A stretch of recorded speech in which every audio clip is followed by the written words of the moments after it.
Dan juga pemirsa ya, kamu kalau misalkan pengen punya rumah nih, maunya rumahnya seperti apa? Tentunya yang kayak istana. Itu semua orang pasti mau ya. Nah, aku tuh pengennya bikin yang kokoh dan cantik tapi tentunya Ocha. Nah, kamu tahu nggak kalau sekarang nih ya sudah ada material loh pengganti kayu yang ramah lingkungan. Wow. Gak cuma kuat ya nih pemirsa ya, tapi juga bisa menyelamatkan bumi dari kerusakan lingkungan. Berikut ini kisah inspirasinya. Punya rumah cantik dan estetik seperti ini memang jadi idaman semua orang ya. Terlebih jika materialnya dibuat dari kayu. Selain cantik, rumah kayu juga memiliki keunggulan, yaitu lebih kokoh dan ringan serta tahan gempa. Sayangnya penggunaan kayu bisa merusak lingkungan. Bayangkan saja berapa banyak pohon yang ditebang untuk membuat sebuah rumah kayu. Dampaknya hutan menjadi gundul hingga bisa memicu banjir bandang lantaran pohon tidak mampu menyerap air hujan. Nah, untuk mencegah kerusakan lingkungan, pendiri Plana Wood, Juan Apriliano, berinovasi membuat material terbaru pengganti kayu. Bahan bakunya berasal dari 60% limbah gabah padi, 30% sampah plastik, dan 10% zat aditif. Hasilnya gak kalah ciamik dari kayu sungguhan. Tuh, cakep kan hasilnya? Hebatnya lagi, inovasi pengganti kayu ini bertujuan menyelamatkan bumi dari kerusakan lingkungan, terutama mengatasi masalah sampah plastik dan tingginya penebangan pohon di hutan lindung. Keren banget ya idenya. Meski dari limbah, material pengganti kayu ini memiliki keunggulan. Selain lebih kuat, inovasi kayu ini tahan air, api, anti rayap, dan kuat dari paparan sinar matahari dibanding kayu aslinya. Adanya inovasi material bahan bangunan ini, Juan berharap penggunaan daur ulang bisa semakin digencarkan, sehingga manfaatnya dirasakan oleh semua lapisan masyarakat. Wow, keren juga ya inovasinya ya. Nah, pemirsa, untuk mengenal lebih dekat dengan inovasi pengganti kayu ini, saat ini di Studio BTV telah hadir Juan Aprilio, pendiri Plana Wood. Nah, ini dia. Halo, selamat pagi Juan. Bagaimana kabarnya? Baik, kabarnya baik. Baik, alhamdulillah. Nah, ini benar-benar menginspirasi ya. Nah, Mas Juan boleh nggak sih kasih tahu kita idenya dari mana sih bisa dapat pengganti kayu ini biar bisa digunakan gitu? Ya. Jadi sebenarnya kalau buat saya pertama kali kita nemuin ide ini itu dari keresahan kita pribadi ya. Kebetulan dulu saat saya lagi muda sekarang masih muda juga sih. Cuman Sama kita juga kalau. saat beberapa tahun yang lalu kita ngelihat bahwa saya suka banget naik gunung dan kita ngelihat di gunung ini semakin kita suka nature gitu ya, kita kadang-kadang suka makin merusak gitu. Kadang juga lucu tiap kali orang mau bangun rumah mau kelihatannya looks-nya gimana? Oh, mau kelihatan natural. Tapi padahal kita menggunakan pohon-pohon yang harus dipotong yang menghilangkan nature itself gitu. Nah, jadi dari situ dengan keresahan yang ada, akhirnya kita ngelihat bahwa oh, ini menarik nih untuk kita bisa jadikan sebagai pencari solusinya. Karena memang kebetulan kita ada background juga memang sudah bekerja di dalam industri plastik selama beberapa tahun. Setelah itu berjalan, akhirnya kita coba terus-menerus untuk mencari solusinya. Nah, solusinya inilah yang kita temukan bahwa untuk bisa mendapatkan rumah yang looks-nya tetap natural, kita bisa menggunakan limbah gabah padi, limbah plastik yang memang bisa mengurangi deforestasi. Kurang lebih seperti itu sih. Oke, jadi tidak hanya limbah dari plastik saja ya, tetapi tadi juga ada dari limbah apa saja tadi yang bisa gabah padi dan sampah plastik. Oke, kemudian siapa saja nih yang berdampak atas inovasi yang saat ini Anda lakukan atau temukan? Nah, berdampak dalam artian siapa yang terdampak positif ya. Menurut kami ada beberapa lapisan masyarakat pastinya. Yang pertama dari petaninya itu sendiri, yang kedua dari segi pemulung sampahnya, dan ketiga dari segi lingkungan kita atau dari orang atau dari hutan kita sendiri, dan yang keempat pastinya kita sendiri. Karena kita tahu bahwa lingkungan ini kan semakin hari semakin menurun lah kualitasnya gitu. Dan memang 4 dampak ini adalah 4 dampak yang paling ingin kita ubah gitu loh. Bahwa memang dengan menggunakan Plana Wood kita bisa mendapatkan kualitas yang baik, tapi memang kita bisa mengurangi sampah plastik, mengurangi deforestasi, dan juga mengurangi polusi lingkungan karena limbah gabah padi tersebut. Karena gabah padi itu menariknya, kalau nggak kita apa-apain, kecenderungannya mereka akan dibakar. Akhirnya menciptakan polusi juga. Udara. Gitu. Iya. Nah, kira-kira prosesnya susah nggak sih dari si sampah plastik sama limbah padi ini untuk dijadikan jadi kayu begini? Prosesnya gimana? Susah nggak? Kalau ngomongin proses, memang kita udah menganut proses manufacturing atau proses yang disebutnya industrial. Memang bukan dilakukan oleh tangan lagi atau bisa dilakukan di rumah. Nah, kalau misalnya memang nanti kita bisa kasih lihat produknya, udah nggak ada lagi nih perbedaan antara gabah padi dan juga sampah plastiknya. Itu udah semuanya menjadi satu dan kita sudah sebutnya jadi dua unsur yang menjadi satu atau disebutnya polimer lah. Nah inilah yang memang dibilang susah, nggak bisa dilakukan kita di rumah gitu, tapi memang yang harus kita lakukan adalah mendukung inovasi ini juga dan memang membuat lebih banyak lagi penelitian terhadap apa yang bisa kita temukan lebih lagi dari segi kualitas kegunaannya terhadap produk ini. Tapi memang yang kita gunakan sekarang ini untuk bisa mendapatkan kualitas dan juga harga yang baik, kita harus menggunakan sistem industrialisasi atau menggunakan manufacturing gitu. Jadi menggunakan mesin udah. Sudah menggunakan mesin ya. Nah, ini saya penasaran nih dengan Ya. hasil dari ini pengganti kayu ya. Ya betul, ini Boleh dia. saya lihat? Boleh, Ya. silakan. Nah, ini Ini mungkin kakek mau lihat juga. bisa dilihat ya pemirsa ya. Ini kokoh loh. Iya, ya. betul. Ini dari limbah plastik dan juga gabah padi Betul, nih ya. gabah padi.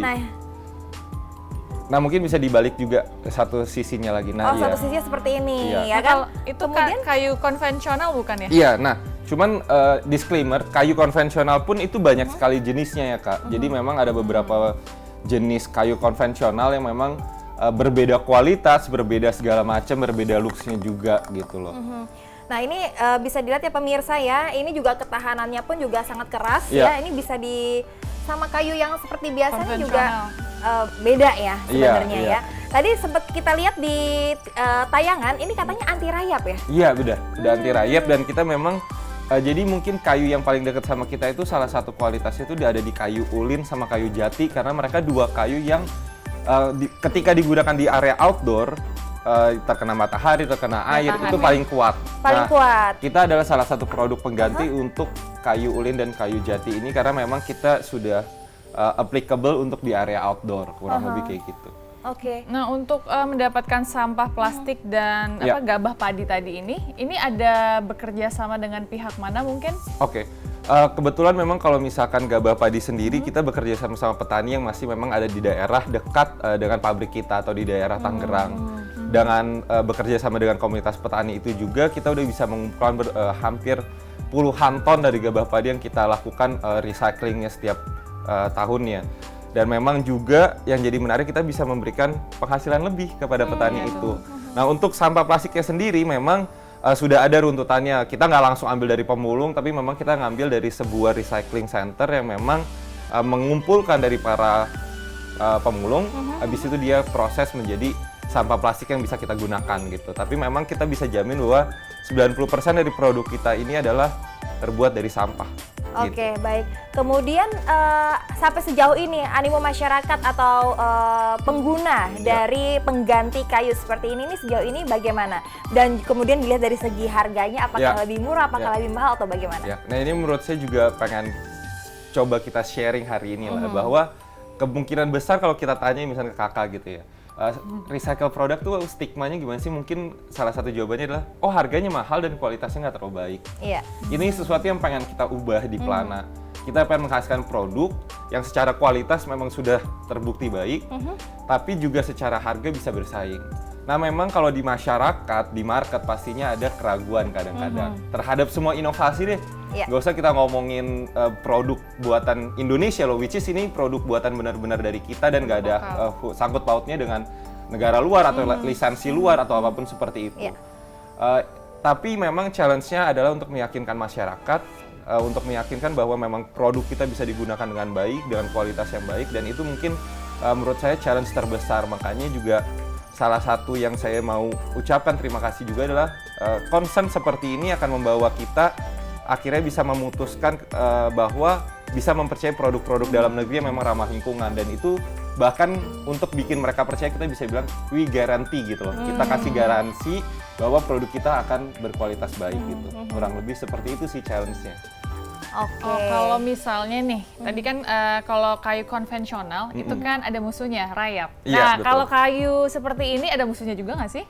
Sebenarnya kalau dibilang musuhnya sih agak susah ya. Kita dia tetap akan ada perubahan. Tapi memang kalau misalnya kita ngomongin kayu pun kayak kayu ulin, dia selama spend time-nya gitu ya, makin tua dia makin kuat. Makin dia terkena air dia juga makin kuat. Nah, kita berusaha semaksimal mungkin untuk bisa ada di posisi itu. Di mana penggunaan kita akan very durable, Jadi akan tahan lama, tapi yang jadi paling menarik mungkin ketika kita rusak pun atau terjadi kerusakan pada produk kita bisa menjamin bahwa kita bisa merecycle si kerusakan barang yang rusak ini menjadi produk baru lagi. Jadi kita ada recycle dari produk kita yang rusak gitu. Oke. Berapa lama biasanya Tahan. ketahanan dari produk ini? Ya, kalau selama kita jalanin sih kita bisa klaim bahwa lebih dari 10 tahun. Lebih dari 10 Iya, tahun. karena udah ada beberapa produk pun yang memang sudah dipasang di umur sekitar 7 tahun. Dan itu belum terjadi kerusakan gitu. Andaikan ada kerusakan pun lebih ke arah kejatuhan barang atau hal-hal seperti itu yang memang force major lah kita sebutnya gitu. Berarti si kayu ini sudah digunakan banyak masyarakat belum? Sudah banyak Dan ya? kebetulan mungkin salah satu project yang pengen saya highlight juga gitu ya, kita sempat kerjasama dengan Sumarekon juga di Sumarekon Mall Serpong. Itu benar-benar area komersial yang memang kita buat dengan produk kita. Kita udah pernah kerjasama juga dengan beberapa brand besar lain juga dan juga developer gitu. Jadi emang di tahun ini kita berharap biar lebih banyak lagi proyek komersial yang bisa kita jalankan sehingga masyarakat bisa lebih percaya, kepercayaannya lebih tinggi terhadap produk kita. Ini udah dari tahun berapa sih inovasi ini? Jadi kita tuh pas produksi awal kita research segala macam itu sekitar di tahun 2014, 2015 dan memang kita akhirnya mempunyai produk yang saya rasa siap gitu ya, kita coba pemasangannya segala macam di tahun 2016. Tapi secara brand atau secara nama Plana ini sendiri yang memang fokus juga dari sustainable impact-nya maupun secara produknya juga itu di tahun 2020. 2020. Iya. Oke. Cukup lama ya untuk Cukup bisa lama. iya, itu pengorbanan yang kita lakukan. Sabar juga ya. Gak apa-apa untuk lebih jadi sukses. Nah, tapi Iya. ini aku pengen tahu harganya nih. Oke. Kalau harga kita mungkin bisa kisaran ya, kita biasa ngomongnya di per meter persegi. Kita itu ada di angka 800 sampai 1 juta per meter persegi. meter Di kisaran persegi. itu ya.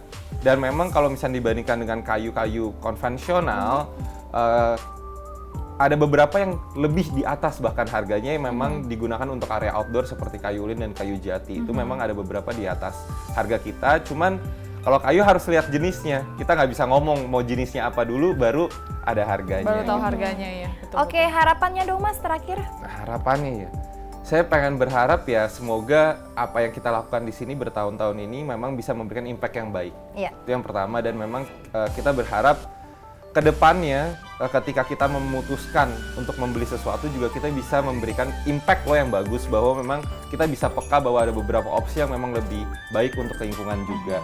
Dan saya berharap Plana bisa jadi salah satu semangat baru juga bahwa apa ya sustainable living itu bisa di-achieve juga gitu. Setidaknya dari pembangunan rumah kita sendiri misalkan. Kurang lebih itu sih dari saya. Oke. Jadi ini bisa jadi opsi juga nih buat pemirsa yang mungkin mau menggunakan kayu ini kuat juga untuk bisa dibuat jadi di rumah kita ya. Iya, itu dia dan bisa bertahan lama dan bisa Bertahan lama. mampu bersaing dengan kayu-kayu yang memiliki kualitas yang sangat baik di Indonesia Dan ya. terakhir mungkin tambahan dikit aja. Boleh? Looks-nya juga tetap natural kok. Sama seperti Oke, kayu asli. iya gitu. sama seperti Iya, kayu betul. asli ini kita sudah pegang contohnya juga ada di sini ya, Putri Iya. ya, dan juga pemirsa. Kokoh banget. Kokoh banget ya.